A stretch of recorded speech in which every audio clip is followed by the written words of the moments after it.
5।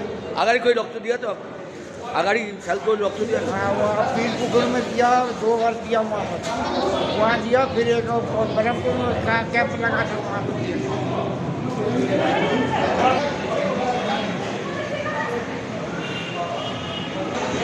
বাঁশদ্রোণী হৃদি ও Bansdroni Gokul foundation, আজকে এই দুটো ফাউন্ডেশনের আপনি কোন তরফের?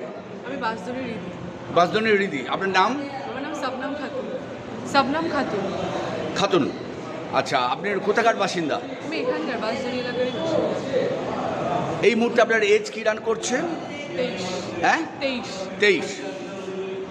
কত বছর বয়স থেকে রক্ত দেওয়া যায় আপনি জানেন? 18। আগে রক্ত দিয়েছেন কত বয়সে? তখন 22 বছরের আগের বছরই দিয়েছিলাম। আগের বছর দিয়েছেন। 18 থেকে দেননি কিছু?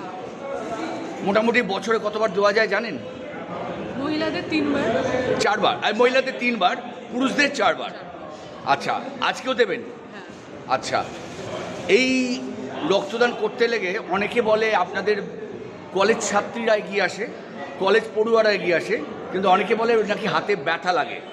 এর আগেও তো আপনি রক্ত দিয়েছেন। যারা নবাগত তাদের উদ্দেশ্যে একটু বলুন তো যে আদৌ ব্যথা লাগে কিনা, তাদের ভয়টা ভাঙান। একদমই ব্যথা লাগে না। বলুন। একদমই ব্যথা লাগে না, আরও ভালো লাগে যে আমরা এই কাজটা করতে পারি, ছোট্ট করে হলেও আমরা করতে পারি, এটাই আমাদের খুব ভালো লাগে। এটার জন্য কোনো কষ্ট হয় না, কষ্টটা একদমই লাগে না। এটা একদমই ভুল ধারণা। অনেকেরই, আমার বয়সের ছেলেমেয়েদের অনেকেরই ভুল ধারণা আছে দেখি, যে গায়ে রক্ত লাগে, সুচ দেখলে ভয় লাগে। এইগুলো কিন্তু কাটাতে হবে, এইগুলো একদম বোকামো। অথচ যখন তাদের কোনো আত্মীয় স্বজন রক্তের অভাবে মারা যাচ্ছে, তখন তারা কত ব্যথা পায় মনে। অথচ এই সামান্য একটু চিমটি কাটা ব্যথা, সেটাও মানুষ সহ্য করতে পারে না। সেটাই। তাহলে আপনি আগামী প্রজন্মকে এগিয়ে আসতে বলছেন। একদম একদম একদম। আর রক্ত দিলে শরীর কতটা ভালো থাকে? অনেক ভালো থাকে, আরও আমাদের ব্লাড সার্কেল হয়। যত আমরা ব্লাড দিতে পারবো তত আমরা মানে। কালকে তো ঈদ গেছে, একদম। আর আজকে রক্তদান। একদম। আপনি ঈদ পালন করেছিলেন? একদম। বাহ, ভালো। ঈদ হচ্ছে খুশির দিন। একদম। আজকে আপনার মন খুশি তো? খুব খুব আরও খুশি যে আজকে আমি ব্লাড দিতে পারবো।